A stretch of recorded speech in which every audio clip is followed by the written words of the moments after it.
മലങ്കര മാർത്തോമാ സുറിയാനി സഭയ്ക്ക് പുതിയ 4 ബിഷപ്പുമാരെ നിയമിക്കുന്നതിനുള്ള തിരഞ്ഞെടുപ്പ് നടപടികളാണ് തിരുവല്ല മുനിസിഫ് കോടതി തടഞ്ഞത്.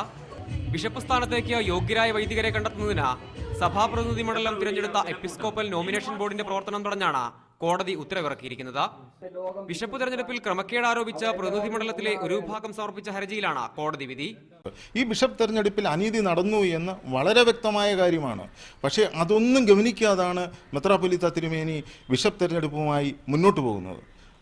അതിൽ സഭാവിശ്വാസികൾക്കും വൈദികരടക്കം എല്ലാവർക്കും ഭയങ്കരമായ ഒരു അമർഷത്തിനും ഒരു ഭയങ്കര പ്രതിഷേധത്തിനും ഇപ്പോൾ ഇടയാക്കി. ബിഷപ്പ് നിയമന നടപടികളുമായി മുൻപോട്ടു പോകുന്നതിൽ നിന്നും മാർത്തോമാ സഭാ അധ്യക്ഷൻ ഡോക്ടർ ജോസഫ് മാർത്തോമാ മെത്രാപ്പൊലീത്തയെയും കോടതി വിലക്കിയിട്ടുണ്ട്.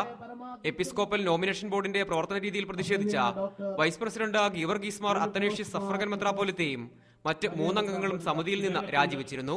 തിരഞ്ഞെടുപ്പ് നടപടികളെ ചൊല്ലി ഉയർന്നുവന്ന ആക്ഷേപങ്ങൾ പരിഗണിക്കാതെ സഭാധ്യക്ഷൻ ഡോക്ടർ ജോസഫ് മാർത്തോമാ മെത്രാപ്പൊലീത്ത ഏകാധിപത്യ നിലപാട് സ്വീകരിക്കുന്നുവെന്നാണ് ഒരു വിഭാഗത്തിന്റെ ആക്ഷേപം. സജോ ദേവസ്യ, മീഡിയ 1, പത്തനംതിട്ട.